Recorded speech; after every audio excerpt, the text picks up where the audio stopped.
नमस्कार विद्यार्थी मित्रांनो, सर्वांचं स्वागत आहे एमपीएससी यूजी मॉल या आपल्या लाडक्या चॅनलवरती। आपण काय करणार आहोत, आज लेखा व कोशागारची जी भरती प्रक्रिया आलेली आहे किंवा तिची ॲड आलेली आहे, काही विभागाची आलेली आहे, काही विभागाची अजून बाकी आहे। तर लेखा व कोशागारमध्ये TCS IBPS पॅटर्ननुसार जे प्रिव्हियस क्वेश्चन्स PYQ विचारलेले आहेत त्याच्यामध्ये आपण मॅथ्सचा किंवा रिजनिंगचा जो पार्ट आहे तो आपण काय करणार आहोत आजच्या ठिकाणी घेणार आहोत।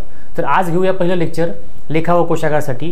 सगळे हे आजचे क्वेश्चन्स घेणार आहेत आपण किंवा इथून पुढे आपण कंटिन्युअसली जे आपले लेक्चर्स यूट्यूबवर असतील किंवा आपल्या ॲपमध्ये असतील ते कंटिन्युअसली लेक्चर्स आपण जे घेणार आहोत ते सगळे PYQs घेणार आहोत। काही इन्फॉर्मेशन महत्त्वाची माहिती असेल ते सुद्धा घेणार आहोत। तर बघूया पहिला क्वेश्चन लेखा व कोशागारचा PYQ। ठीक आहे, काय दिले बघा, दोन्हीमध्ये घेतलेले बघा। आपण ज्या विद्यार्थ्यांना इंग्लिश कम्फर्टेबल असेल त्यांनी इंग्लिशमध्ये वाचा आन्सर म्हणजे ऑप्शन, ठीक आहे। आणि ज्यांना मराठीमध्ये करायची इच्छा असेल त्यांनी मराठीमध्ये जरी वाचलं तरी पण समजतं आपल्याला, ठीक आहे। इंग्लिश किंवा मराठी तुम्ही कोणतीही लँग्वेज तुम्हाला जी वाटेल तुम्ही ती प्रिफर करू शकता। दोन्ही लँग्वेजमध्ये आपण क्वेश्चन्स घेतलेले आहेत, ठीक आहे। तर पहिला क्वेश्चन काय दिलं बघा आपल्याला, express -21/84 as the rational number with numerator 3। बघा हा इंग्लिशमध्ये क्वेश्चन आहे, त्याला मराठीमध्ये कसं म्हटलेलं आहे, -21/84 ला 3 अंश असणाऱ्या परिमेय संख्येमध्ये व्यक्त करा। त्यांचं म्हणणं काय माहिती आहे का, त्यांनी दिलेलं आहे आपल्याला -21/84 असं दिलेलं आहे। आणि त्यांचं म्हणणं काय माहिती आहे का, किंवा त्यांनी विचारलं काय आपल्याला की न्यूमरेटरला 3 आले पाहिजे, न्यूमरेटरला 3 आले पाहिजे अशा पद्धतीनं तुम्ही याचं उत्तर काढा। न्यूमरेटरला 3 आले पाहिजे। मग मला सांगा न्यूमरेटरला 3 येण्यासाठी न्यूमरेटरला बघा त्यांनी काय म्हणलं आलं, विथ न्यूमरेटर 3 न्यूमरेटर 3 आला पाहिजे किंवा न्यूमरेटर 3 पाहिजे, ठीक आहे। मग न्यूमरेटर 3 साठी मला सांगा न्यूमरेटर 3 कधी येईल बरं ह्याचा, तर ह्याचा न्यूमरेटर 3 येण्यासाठी आपल्याला काय करावं लागेल, ह्याला न्यूमरेटर 3 पाहिजे म्हटल्यावर आपल्याला काय करावं लागेल, न्यूमरेटर 3 कधी येईल, जेव्हा आपण ह्या 21ला 7 भागाकार करू। 21ला 7 भागाकार केल्यावर आपला न्यूमरेटर काय येणार आहे, 3 येणार आहे किंवा अंश 3 येणार आहे। मग इकडे 7 भागाकार केल्यावर बघा म्हणजे -21 बघा, ह्याला काय लिहू शकतो मी बघा, -21/84 ह्याला काय लिहू शकतो मी, 3 इथं पाहिजे, 3 गुणिले -7 बरोबर। मग त्याच पद्धतीनं 3 गुणिले आता 3 दुणे 6, ठीक आहे। आणि 3 दुणे 6 खाली उरला 2, 3 8 24, 28 त्रिक 84 बघा, 28 त्रिक 84 म्हणजे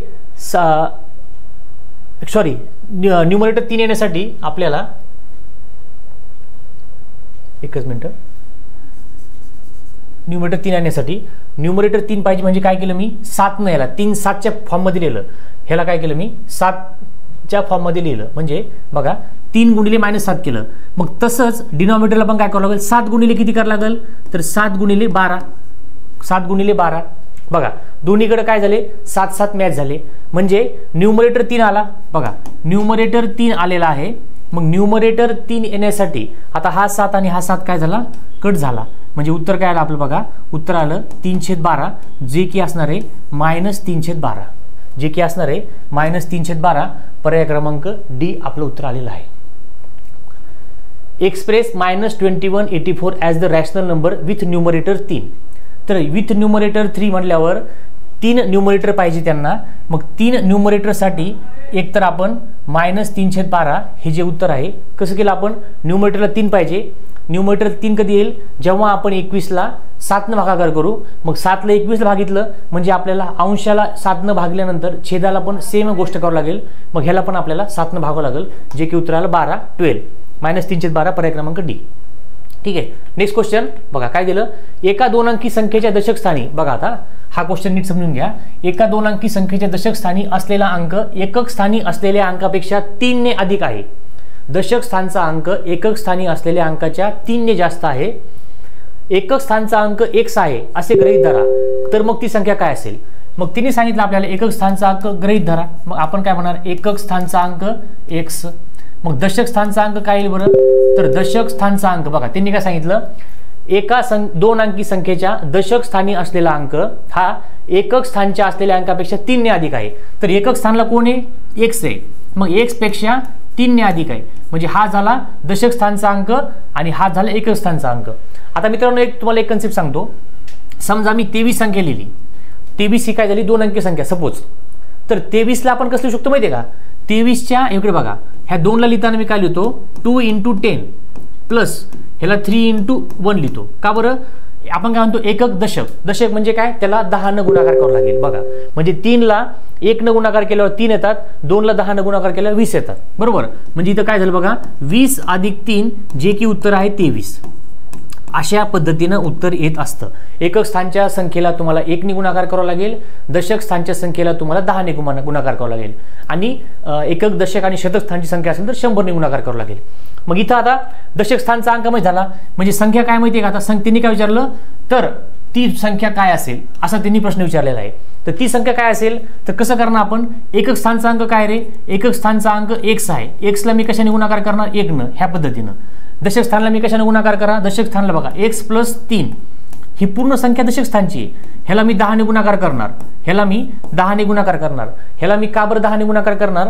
इथं बघा दशक स्थानच्या संख्येला आपल्याला 10 ने गुणाकार करावं लागतं. 10 दशक स्थानची संख्या ही पूर्ण एवढी मोठी आहे. मग 10 ने गुणाकार करा. 10 × x 10x अधिक 10 × 30 प्लस x × 1 x. ठीक आहे. नंतर 10x आणि x किती झाली इथं? 11x आणि हे किती झाले? 30. म्हणजे संख्या काय झाली आपली? 11x अधिक 30 ही आपली संख्या आलेली आहे. 11x + 3 पर्याय क्रमांक हे सुद्धा उत्तर काय आहे? डी आहे. पर्याय क्रमांक डी. 11x ना सॉरी 11x कुठे गेला? इथं 11x इथं आहे. इथं 10 होतं 11x बघा. म्हणजे आता माझं उत्तर बरोबर आलं पण मी ऑप्शन टिक करताना चुकलो. असं सुद्धा तुमच्याकडून होऊ शकतं. त्यामुळे 11x अधिक 30 11x कुठे? बी मध्ये आहे. घाई गडबड न करता आपण उत्तर लिहायला पाहिजे. ठीक आहे. पर्याय क्रमांक बी. नेक्स्ट क्वेश्चन काय दिलं बघा? चूज द करेक्ट आन्सर किंवा द मल्टिप्लिकेटिव्ह इनव्हर्स ऑफ 1 2/9. बघा काय दिलं आपल्याला? 1 2/9 ह्याचा मल्टिप्लिकेटिव्ह इनव्हर्स काढा असं सांगितलं आपल्याला. ही संख्या अशी असेल तर पहिले ह्या संख्येला काय करायचं? ह्याचा सिंपल फॉर्ममध्ये किंवा ह्याला एकदम सोप्या फॉर्ममध्ये आपल्याला आणायचा प्रयत्न करायचा. मग ह्याला कसं करणार आपण लक्षात ठेवा. अशी जर संख्या असेल तर तुम्हाला काय करायचं? ह्या छेदानं ही जे दिलेलं आपण ह्या दोघांचा गुणाकार करायचा. ह्या दोघांचा काय करायचं आपल्याला? गुणाकार करायचा आहे. मग इथं गुणाकार काय होईल बरं? 9 × 1 9 होईल. ठीक आहे. आणि जो गुणाकार आला त्या गुणाकारामध्ये आपल्याला काय करायचं आहे? आपल्याला अधिक 2 करायचं आहे म्हणजे अधिक अंश करायचा आहे. ठीक आहे. काय सांगितलं तुम्हाला मी? असं जर संख्या आलेली असली आपल्याला तर अशी संख्या आलेली असेल तर अशी संख्या आलेली असताना आपल्याला काय करायचं? ह्या छेदानं इथं जे संख्या असेल त्या संख्येला गुणाकार करा, आलेल्या उत्तरामध्ये अंश मिळवा. ठीक आहे. मग ह्याचं उत्तर कसं करणार बघा? 9 × 1 9. ठीक आहे. आणि 9 अधिक 2 11. 11 आलं आणि छेदस्थानी 9 आहे तसं लिहिलं म्हणजे आपलं उत्तर आलं 11/9. ही संख्या आता थोडी सिंपल झाली ह्याच्यापेक्षा. हे आपलं उत्तर आहे 11/9. प्रश्न काय विचारला? मल्टिप्लिकेटिव्ह इनव्हर्स ऑफ डिस म्हणजे ह्या संख्येचा किंवा 9 1/2चा गुणाकारात्मक व्यस्त आहे. तर गुणाकारात्मक व्यस्त म्हणजे काय? ह्याच्या रिव्हर्स करायचं. मग रिव्हर्स काय होणार आहे मित्रांनो? 9 छेदामध्ये ते वरती येतील अंशामध्ये, 11 अंशामध्ये ती जातील छेदामध्ये. मग आपलं उत्तर आलं 9/11 किंवा 9/11. पर्याय आहे का? पर्याय आहे. पर्याय क्रमांक बी 9/11. मायनस चिन्ह वगैरे त्याला द्यायची गरज नाही. नॉर्मली आपलं रिव्हर्स करायचं आहे, इनव्हर्स करायचं आहे. ठीक आहे. नेक्स्ट क्वेश्चन बघा. एका कारखान्याच्या कामगारांचे वेतन खालीलप्रमाणे आहे. म्हणजे काही लोक काम करतात कारखान्यामध्ये, कोणाला 400 रुपये भेटतात, कोणाला 420 भेटतात, कोणाला 300, कोणाला 480. हे आपापल्या कामानुसार भेटतात. ठीक आहे. तर वेतनाचा मध्यक काढा किंवा इंग्लिशमध्ये आपण त्याला काय म्हणतो? Find the median. ह्यांनी आपल्याला मीन विचारलं नाही मित्रांनो. मीन वेगळा. मीन म्हणजे काय माहिती का? सरसकट सगळ्यांची बेरीज करायची, भागिले 2 करायचं. सॉरी भागिले जेवढ्या संख्या आहेत तेवढं करायचं. ठीक आहे. किती संख्या आहेत? 1 2 3 4 5 6 7 8 8 संख्या आहेत. भागिले 8 करा बेरीज करून. तो झाला मीन किंवा सरासरी. आता हे मीडियन आहे. मीडियन किंवा मध्यक. मग मीडियनला कसं करायचं माहिती आहे का? मीडियन काढताना काय करायचं माहिती आहे का? संख्या चढत्या क्रमाने लिहायच्या. संख्या चढत्या क्रमाने. याचा अर्थ काय? सगळ्यात पहिल्यांदा छोटी संख्या किंवा लहान संख्या लिहायची. सगळ्यात लहान इथे मला सांगा कोण आहे बरं? 300. सगळ्यात लहान 300 लिहिले. 300 पेक्षा मोठं कोण आहे का? 300 310 वगैरे 300. डायरेक्टली बघा जी संख्या लिहिली ती कट करा म्हणजे आपल्याला कन्फ्यूज होत नाही. 300 नंतर 320 वगैरे नाही आहे, डायरेक्टली 350 आहे किंवा 350 आहे. कट केले मी ह्याला. नंतर 350 नंतर 400 डायरेक्टली 400 आहेत. मध्ये 380 वगैरे आहेत का? 380 वगैरे नाही आहेत. डायरेक्टली 400 आहेत. 400 इथे आहे. ठीक आहे. 400 नंतर 400 नंतर 420 आहे. 420 किंवा 420. नंतर 420 नंतर 450 आहेत. 450 नंतर 470 आहेत. 470 नंतर 480 आणि शेवटी आहे 500. शेवटी आहे 500. दिसतं ना ते 500? हां दिसतं, ठीक आहे. बघा संख्या मोजा, 1 2 3 4 5 6 8 संख्या आहेत. 1 2 3 4 5 6 7 8 संख्या आल्या. आता लक्षात घ्या, तुम्हाला जर विचारलं असतं मध्यक काढा किंवा मीडियन काढा, पहिली संख्या चढत्या क्रमाने लिहायच्या आणि चढत्या क्रमाने लिहिल्यानंतर जर ऑड संख्या असेल किंवा विषम संख्या असतील, आता 8 ऑड संख्या आहे का? नाही, 8 ही समसंख्या आहे. मग समसंख्या असताना काय करायचं? जर समजा विषम संख्या असते म्हणजे 7 संख्या असते, समजा हे 500 शेवटचं नाहीये, थोड्या वेळासाठी विसरून जा, 500 नसते तर संख्या किती झाली मित्रांनो? संख्या झाल्या 7. म्हणजे बघा 1 2 3 4 5 6 7. मग ह्यांचं मीडियन काय माहिती आहे का? पहिल्या 3 सोडून द्यायच्या, शेवटचं 3 सोडून दिलं आणि मग ह्यांचं उत्तर आलं असतं 420. ह्याचं उत्तर आलं असतं कधी? जर संख्या ऑड असत्या, जर संख्या विषम असत्यात. आता इथं संख्या कोणत्या आहेत? सम आहे किंवा इव्हन नंबर आहे. मग इव्हन नंबर असताना काय करायचं माहिती आहे का? बघा आता 8 संख्या आहेत ना, मग पहिल्या 3 सोडून द्या, पहिले 3 आहे ना, पहिले 3 सोडून द्या, शेवटचे 3 सोडून द्या आणि मग राहिले कोण? राहिले 2 मधले. बघा मी काय केलं, पहिले 3 सोडून दिले, शेवटचे 3 सोडून दिले, मग राहिले मधले किती? राहिले मधले 2. त्या मधल्या दोघांची बेरीज करा, मधल्या दोघांची काय करा मित्रांनो? बेरीज करा आणि त्या बेरजेला 2 न भागाकार करा, तेव्हा तुमचं उत्तर मीडियन येणार आहे किंवा मध्यक येणार आहे. 0 7 8. ह्या 870 ला 2 न भागा, तेव्हा तुमचं काय येणार आहे? मीडियन. समजतंय का? जेव्हा आपल्याला मीडियन विचारतात किंवा जेव्हा आपल्याला मध्यक विचारतात, संख्या चढत्या क्रमाने लिहायच्या. जर विषम संख्या असतील तर बरोबर मधला पॉईंट घ्यायचा. समजा 5 संख्या असतील तर तुम्ही पहिल्या 2 सोडून द्या, शेवटच्या 2 सोडून द्या. म्हणजे जी 3 नंबरची संख्या असेल, बघा जर समजा 5 संख्या असतील, 5 संख्या असतील समजा 1 2 3 4 5, तर पहिल्या 2 सोडून द्या, दुसऱ्या 2 सोडून द्या, तर तुमचं उत्तर ही संख्या असेल, तुमचं उत्तर ही संख्या असेल. समजतंय? पण जर संख्या इव्हन असतील किंवा सम असतील तर तुम्हाला काय करावं लागेल? आता मी इथं बघा, इथं 8 संख्या आहेत म्हणजे हा सम नंबर आहे. मग मी शेवटच्या 3 सोडून दिल्या आणि पहिल्या 3 सोडून दिल्या, मग राहिले मधलं 2, मग राहिले मधले 2 त्या दोघांची बेरीज केली, उत्तर 870. 870 ला 2 न भागितलं काय होणार आहे? बघा 2 1 2, 2 4 8, पुन्हा 2 3 6, पुन्हा 2 5 10, उत्तर आलं 435. उत्तर काय आलं? 435. आहे का कुठं? पर्याय क्रमांक सी, 435 रुपये आहे पर्याय क्रमांक सी. सरासरी वेगळं, मध्यक वेगळं किंवा मीडियन वेगळं, मीन वेगळा. ठीक आहे, तर अशा पद्धतीने आपण मीडियन काढलेला आहे. ठीक आहे, नेक्स्ट क्वेश्चन. 6 अंड्याचे, आता बघा आता हा प्रश्न आहे सरासरीचा. बघा मागचा प्रश्न होता मीडियनचा. इथं बघा काय विचारलं शब्द, बघा इथं सांगतो तुम्हाला मी. मीन, बघा मीन शब्द म्हणजे काय? सरासरी. इथं बघा अंड्याचे मध्य, मध्य म्हणजे काय? सरासरी काढलेलं आहे. मध्य म्हणू शकतात त्याला किंवा सरासरी म्हणतात. आता इथं प्रॉपर बेरीज वगैरे करायची. बघा 6 अंड्याचे मध्य वजन 72 ग्रॅम आहे. 1 अंडे खराब झाले ते काढून टाकले.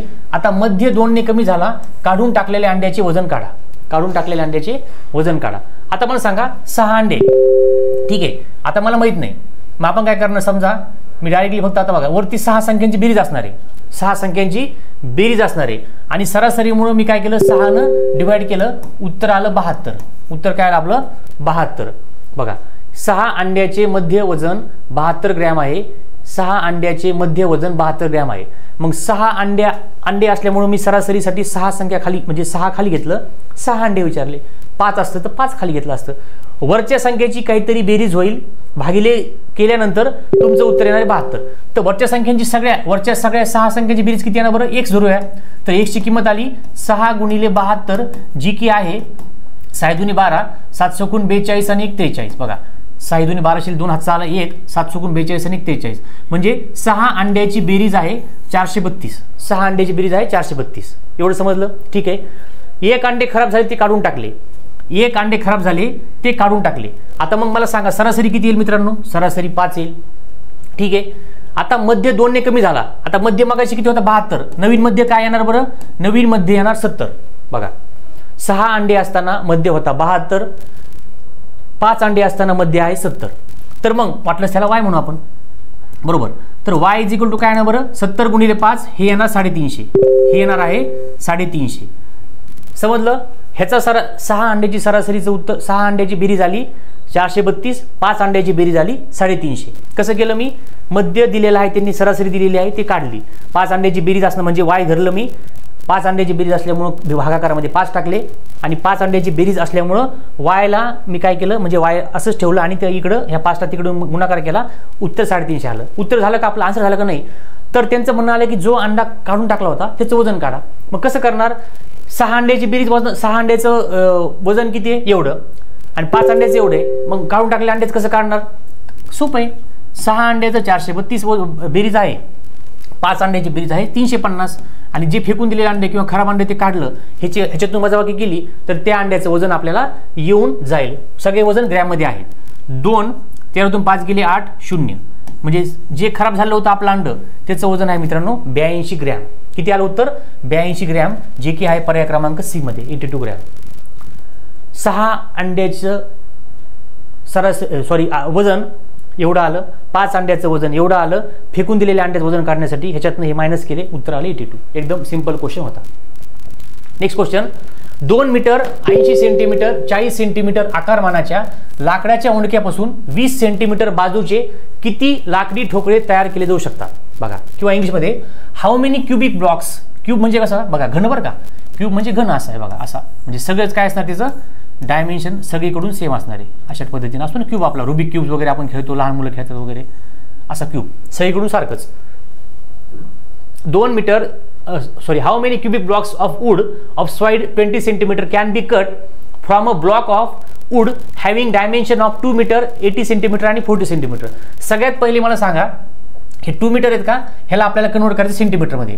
तर लिहून घ्या मित्रांनो, 1 मीटर म्हणजे आपलं असतं 100 सेंटीमीटर, 1 मीटर म्हणजे 100 सेंटीमीटर. मग इथं काय दिलेलं 2 मीटर, मग 2 मीटर म्हणजे काय असणार आहे, 200 सेंटीमीटर आपल्याला घ्यावं लागतील. ठीक आहे. आता मग पहिलं परत आता ह्यांनी काय विचारलं बघा, मग ह्यांचं काय करायचं 200 गुणिले 80 गुणिले 40 बरोबर. आता किती त्यांनी काय म्हणलं माहिती आहे का, एक असं लाकडी ठोकळा आहे, ह्याच्यापासून आपल्याला 20 सेंटीमीटरचे ठोकळे तयार करायचे. ठीक आहे. मग आपल्याला काय करावं लागेल, 3 वेळेस असल्यामुळे 3 लांबी रुंदी उंची असते ना बघा, LBH लेंथ ब्रेड्थ हाईट तिन्ही गोष्टी असतात त्याच्यामुळे इथं आपल्याला, आणि 20 सेंटीमीटरचं घन करायचं आपल्याला, मग आपल्याला 3 वेळेस 20 घ्यावा लागतील. 3 वेळेस आपल्याला 20 घ्यावा लागतील बघा. आता 20 × 20 20 दुने 40 2 उरले, 20 × 20 20 चोक 80 4 उरले, 20 × 20 100 20 10 200 10 उरले. मग वरती काय राहिले बघा 10 गुणिले 4 गुणिले 2.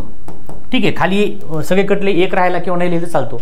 मग 10 चोक 40 40 दुने 80 म्हणजे आपण अशा लाकडी ठोकळ्यापासून 20 सेंटीमीटरचे 80 ठोकळे किंवा 80 क्यूब किंवा 80 घन तयार करू शकतो, जे की आहे पर्याय क्रमांक सी मध्ये 80 घन आपण तयार करू शकतो. ठीक आहे. नेक्स्ट क्वेश्चन काय दिला बघा. हां मित्रांनो, सगळ्यांना तुमच्यासाठी एक आनंदाची बातमी आहे. आपण आपल्या एज्युमॉल या जे आपलं यूट्यूबला चॅनल आहे आणि तुम्ही जर ह्याच्यावरती सर्च केलं गुगल प्ले स्टोअरवरती तर आपला MPC एज्युमॉलचा अशा प्रकारचा लोगो आहे. ठीक आहे. ह्या लोगो जर तुम्ही डाउनलोड केला असं म्हणजे आपल्या प्ले स्टोअरवरती एक लोगो आहे, हा MPC एज्युमॉल सर्च करा, हा लोगो येईल, तुम्ही ॲप डाउनलोड करा. तर ॲपमध्ये तुम्हाला वेगवेगळ्या स्पर्धा परीक्षांच्या संदर्भात जे तयार करणारे विद्यार्थी आहेत त्याच्यासाठी आपले वेगवेगळे कोर्सेस आहेत किंवा फ्री टेस्ट सिरीज आहेत किंवा फ्री नोट्स आहेत, भरपूर साऱ्या गोष्टी विद्यार्थ्यांसाठी केलेल्या आहेत आपण.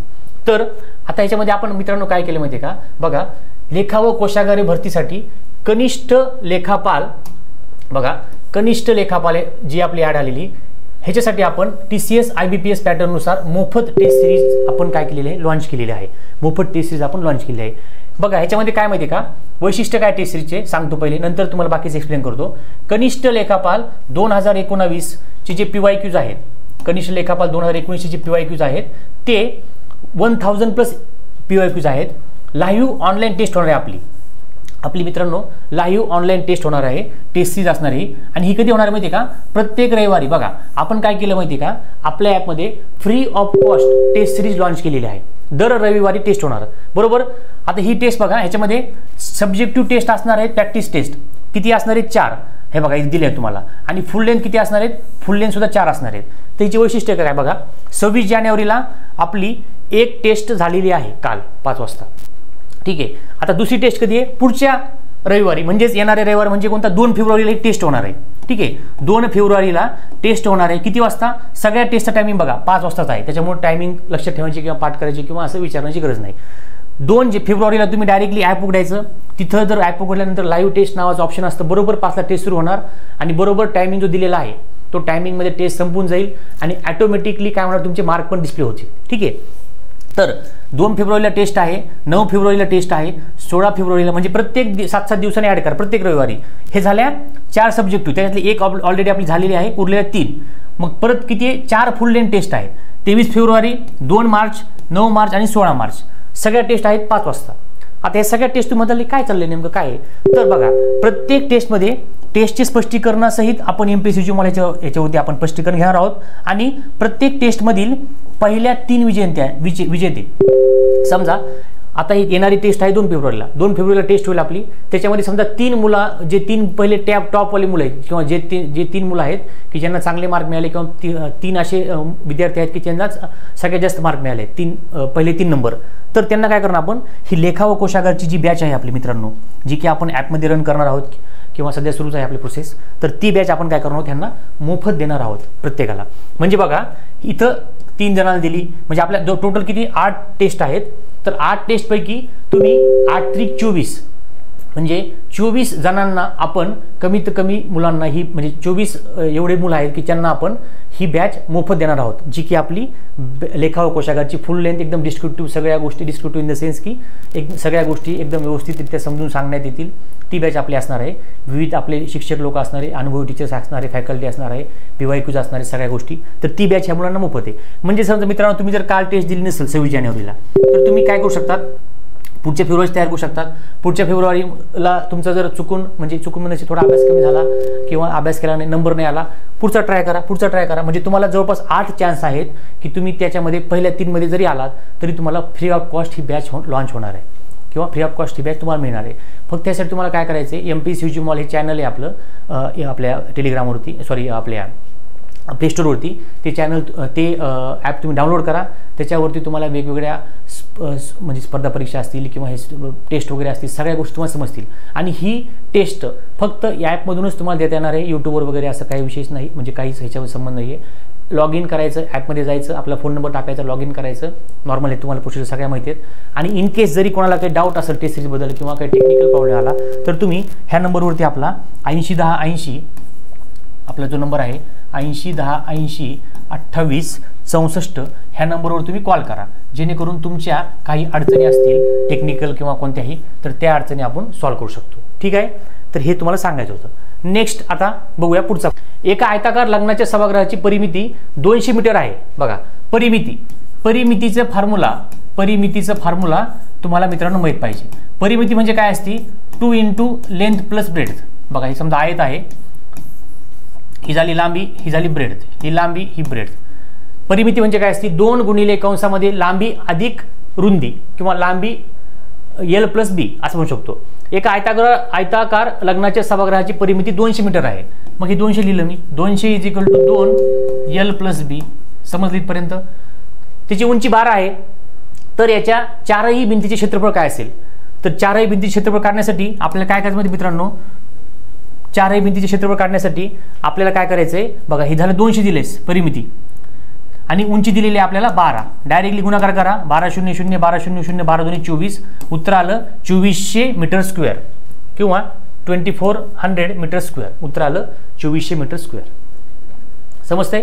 Next question. पहिल्या 7 विषम संख्यांचा मध्य काढा. बघा आता परत विचारलं मध्य म्हणजे काय मित्रांनो, मध्य म्हणजे सरासरी किंवा ह्याला म्हणू शकतो आपण मीन. बरोबर. सरासरी, मध्य किंवा मीन सगळ्यांचा अर्थ काय आहे, एकच आहे. मग मला काय सांगितलं, पहिल्या 7 विषम संख्यांचा मध्य. तर पहिली विषम संख्या कोणती आहे, 1. दुसरी कोणती आहे, 3. नंतर 5, 7, 9, 11. 1 2 3 4 5 6. नंतर 11. नंतर काय झालं मित्रांनो, नंतर आहे 13. वाटलं सिट लिहितो तुम्ही परत.